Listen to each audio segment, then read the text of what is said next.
So in 2025, there have been a lot of new mangas coming out and a few that have already been out that are going absolutely crazy right now. But there's one manga that has been going absolutely crazy these past few years that I feel is going to break 2025. Kei Urana is just gonna go crazy this year, especially with their anime coming out soon. Kei Urana is gonna be on top of the world, bro. Because there's a lot more that goes into their art style than just this really grungy, edgy kind of vibe that they have. A lot more went into this. So if there's one thing that I would say about Kei Urana's art style is that it's trash. No pun intended. I want to meet your mind. Hell out! Get out! Get out! At first I did love you, but I just wanna fuck. No. By trash, I don't mean by actual ass. You know what I'm saying? There's ass, and then there's Kei Urana's trash. For those who know, in the Gachiakuta manga series, the power scaling is essentially on trash and items that people put value into. And as far as I know, it brings out the full potential out of that item that they hold so dear to them. Kind of like full bringers in Bleach, if you know. Moving away from like the powers and stuff. Kei Urana is an artist that was initially Ohkubo's assistant, which I didn't know. And upon looking at both of their styles, you can clearly see that their styles are so similar but so different at the same time. So I think before we break down their art style, we gotta look at, you know what I'm saying, we gotta look at the original to see what Kei Urana worked with before and what they took to put into their art style today. And I asked you guys in the Discord to send me some pictures of some Soul Eater art, some of you guys' favorite panels. Spoiler alert, maybe. And also if you haven't joined the server, link in the description, just dropped it last week, bro. So as you can see, with one of probably the most famous panels that I've seen from Soul Eater is Black Star. I know nothing about this guy. All I know is that he's hard as hell and he gets crazy OP in the manga. I don't know, bro. You can definitely see like those like dark edges kind of reflected in here too, with kind of like the same body types. They do kind of share that kind of like anatomy structure. Also, I don't know much about Soul Eater, so I could be so wrong, but from what I've seen, they have really lanky like styles, but they really accentuate the faces at the same time. Again, kind of like just expressing that really dark mood and that tone that Soul Eater balances really well with a kind of goofy aesthetic, just like how Gachiakuta does it with the really exaggerated faces. We'll get into that later, you know what I'm saying? Now, one thing that I notice a lot about Ohkubo's art style is that it's not as dark. Well, I mean, it kind of takes on more, it doesn't have as much weight as Gachiakuta's art style is. In Ohkubo's, it still has a lot of that expression, but it's so much more simplified, as you can see in the, god damn, they kind of bad though. Ohkubo really accentuates the eyes too and just makes sure that that's like the first thing that you see, bro. Look at this posing, bro. This is insane perspective and posing, bro. Mind you, this is old, that's why it looks old, but you can definitely see where Kei Urana works from. When I found that out, I was like, it makes so much sense now because the vibes are so similar. But I feel Kei Urana was just really able to take that inspiration and just really make it their own. But the thing is that they didn't do this all on their own though. Gachiakuta was actually a collaborated project, I think that's how you say it, because they collaborated with a graffiti artist, which we'll find out later. Let's talk about Soul Eater for now. So as you can see along the way, like the kind of style kind of evolved a bit more, kind of accentuating like the face a bit more, because before it kind of seemed a bit more bland. With the line art, it's a bit more focused on certain points of like the body or like the eyelid and the ears, you know, you can really make out the face a lot easier than before. Whereas before, I feel Ohkubo's art style before kind of all blended together. There wasn't like clear contrast. Whereas now we kind of see like a more clear contrast. I could be so wrong with this. Soul Eater fans, don't eat me up, bruh. I mean, shit, like Who's a freaky ass? again with the anatomy, like with the lanky ass right here, bro. Long neck, bro, what the hell? I can see over here, it's almost kind of childlike the way Ohkubo kind of, it's almost like a doodle in a sense, but it's also like a centered art piece. Like you can tell that like he took his time with this, but it's also very playful in the sense where in the background it's just less serious, you know, like even like with the moon. It's not crazy structured, but the shading with it is still very intentional with the focus being on bro's hands with the guns. I forgot his name, but he's so bad. Like, how do you even carry a gun like that? Like, what the hell? I even forgot bro did Fire Force too. Dog, like, we have so many references to go with. Again, with the anatomy right here, with just, I have no idea who this freaky snake is. Dude, look at those hands, man. Look at those hands. Yeah, this is a freaky man. I really like this pinky over here. Look at that, man. Line art too, just to really add that weight to it. Then I guess it's not really as bland as I thought it was. Maybe it's just for the color spreads and those were older ones. My fault on that. Fire Force 2, you still kind of see that translated through. Not as deep lines, but there's a lot of black and they're not afraid to put black in their work. Also just because it's just manga too. It would be a lot different if manga was just fully colored. Then I feel like we would see a lot more like color expression from these mangakas. But I guess that's why they also do their color spreads from time to time, like Oda. I love bro's color spreads so much. Also just because I'm a sucker for colors, for real. Look at this big spread over here. Oh my god. Look at that pose, man. My bitch pose nasty. Devious pose. Again, bro's just simplifying shit, you know? He does that really well and balances it out. Because like the scene overall is so detailed. Meanwhile, the subject, which to be honest, isn't really meant to be in focus right here. What's more in focus is the scythe, the background, and kind of like their clothes in a sense. Now, I don't know bro's powers like that, but it could play a big part into it. Oh, this is bro in the blade, I think. Maybe just because they're all just kids. All of them have a lot smaller faces. Look at these guys. Like you got baby girl on the right. Kind of a longer face just because she's older, but they're still very like small. Ohkubo's art style is oddly satisfying in that way. So like regardless of like how much bro like simplifies shit, he can still do great panels like this where everything is detailed and he just goes crazy. And I mean like in panels like this, like he's showing shit off, so he has to like put details in where it's needed. So he's very controlled in that aspect. Show on the bottom left, and I think that's the archer girl that got fondled like crazy. She's a victim, bro, I ain't gonna lie.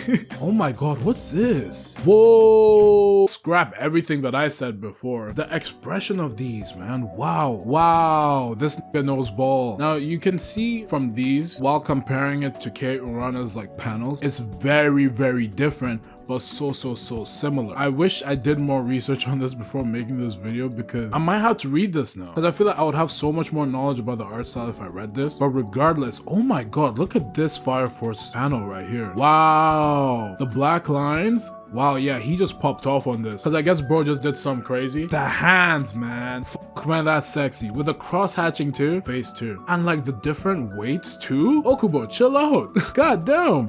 What the fuck? Again, with the really dark lines. Not much cross hatching, which makes sense, because I guess he also wants to show motion with it too. And I guess that will make too much noise. I think like the hatching definitely helps like show the direction of where people are moving. Where in manga, that definitely helps a lot. I don't know if y'all have like read mangas and like they're fighting and you're like, dog, what the hell is going on, bro? Because you see bro do a backflip and is breakdancing the next page. You're like, how did we get from here to here? Overall, his art style is still it's oddly nostalgic. Even looking at Fire Force 2, even though Fire Force is already finished, it feels so nostalgic already. Even though I was actually watching the anime, like, it's gonna age like fine wine, bro. And then he just surprises us. Like, this panel is a perfect panel to just explain this nigga's art style. Look, he can really do the sterilized shit really well, while also just mixing in the freaky realistic shit. That's what, bro, and I think that's what Kei Urana took as well. That's enough about Ohkubo. Remember when I mentioned that Kei Urana actually collaborated with another artist? It was actually a guy called Hideyoshi, and that's a graffiti artist that one of y'all told me in the Discord. You guys must have definitely seen like the color spreads of bro going around. I think he's the one that does like the volume covers for Gachiakuta. I could be so wrong. Feel free to educate me in the comments down below. And also like and subscribe, you feel me? We're trying to reach 5K. I feel like this collaboration, and I'm glazing here, and I don't give a damn, to be honest. All these niggas deserve to be glazed. Slobbed and knobbed, bro. For real. Like a corn on a cob. But yeah, now this collaboration is like Naruto and Sasuke, low-key. Because we have the grunginess of bro's art style with Kei, right? And then we have a f***ing graffiti artist doing the volume covers and the color spreads. Come on, man, it's a match made in heaven. It's just delicious, bro. Like one panel that I found from the manga, I guess this is when Rudy's like with the team and they're about to go on a mission. Someone's like watching them or some shit. Bro, just the way Rudy looks over there, man, and the negative space in the back, oh my god. It just brings so much focus to Rudy in the center, coupled with the mystery of his eyes too, which I think are one of the most defining traits about Rudy, other than his hair too. And you can see in this piece too, and I'll break it down for y'all. There are kind of like leading lines in this panel. Yes, I'm over analyzing this, but it spoke to me, you know what I'm saying? That with the centralization of the text, it just really communicates where this panel is meant to be weighted on and you're meant to take it in. No pause. With those eyes and the hair that Kei does, they have a really defining style of clumping the hair. Now, when people draw hair, mostly in anime, it's like, you know what I'm saying, like the generic spiky shit. That's what we see a lot in not only Fire Force, but also Soul Eater. And I think this is what sets Kei a lot from other mangakas alike in general. Alright, I'm gonna take bits and pieces from this and just fuse that with like the vibe of the world that they created. So not only does it make it even more simple to draw the hair, they have a lot more freedom in making it more expressive. It just fits the vibe. It just gives in every single portion, and it just fits so well with the clothes, with the character faces, even with the eyelashes too. And it oddly makes the eyes so much more interesting and the characters so much more pretty to look at. And it just defines the world and encapsulates it on its own and puts it up on a pedestal. It makes it easily recognizable from any other manga in general. But taking it back to Hideyoshi Ando, his coloring style is just so well supplemented with this art style. I mean, look at these volume covers, bro. Like initially looking at Gachiakuta, right, I instantly got the whole graffiti style, bro. Like, it just makes sense for that to be in the world. I mean, it's kind of like a post-apocalyptic, kind of like dystopian world. Ando just does a really good job of making the medium a lot more recognizable with a consistent manga volume cover style with like the 2 black bars in the back. But like, what I noticed is that this is like Power Rangers, bro. Every single one has a different color theme. You know what I'm saying? Like, the first one is a really grungy brown, kind of reflects Rudy too, coming from the dirt and falling deeper into the abyss. As we follow with different colors, guess center around different characters. One of my favorite ones that I've seen so far is when we get another Rudy volume cover, but this time it's centered around red. Now, I'm not really sure about the themes of this, but it's kind of like a cleaning crew kind of thing. Hey bro, I still need to read the manga, okay? But this just coupled in with Kei Urana's freedom and just expressing these characters whichever the way they want, and just giving it to bro. Ando just cooks the beautiful nonsense that each volume cover is. This one with Ankh, another red themed volume cover, but it's supplemented so well because the beige is such a nice base color, you know what I'm saying? Like, the 3 colors that I could make out right now are the reds and like the beige, kind of supplemented with a bit of the yellows. They're not afraid to really push the characters out because I know for a fact Kei knows that they're crazy with character this and that. So they want niggas to see that. They're like, oh my god, that character looks so cool.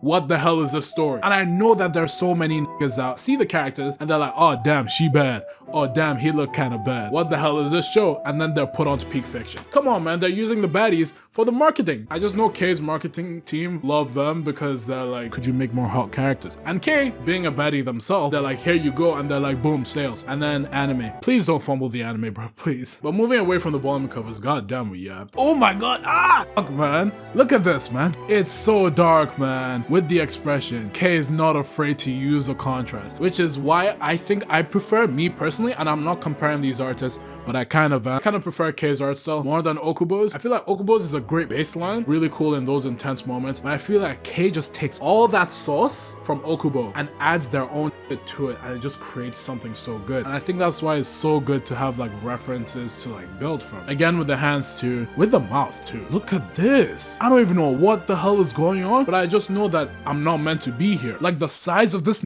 nigga compared to the guy on the bottom right, run! Like, what? Run! With Hideyoshi's again. I think Hideyoshi colored this. This is one of my favorite pieces of art this whole year, period. It just looks like a look into the mind of Kei Urana. If you want to know what Gachiakuta is, just look at this, bro. It's just trash. Like, it's not literal trash, you feel me? Like, it's just an amalgamation of different things contained into one, but it's also made into a solid piece. It's just so much fun. I know a lot of this video is just me saying it just fits the vibe. Dude, that's the world of Gachiakuta. It's so ominous, it's so grungy, and so not really metal. It's rubbish. It's like rubbish metal. What I feel you could definitely take away from this is just really embracing that freedom as an artist, you know what I'm saying? You don't have to be tied down to just like doing one thing. It's just really just having fun, bro. And also containing that enjoyment with great fundamentals of composition and expression. Kei Urana didn't become who they were today overnight. It took years of them working behind the scenes with Ohkubo, learning the ways and them implementing what is fun to them into making such a unique art style. And it's just so peak. And collaborating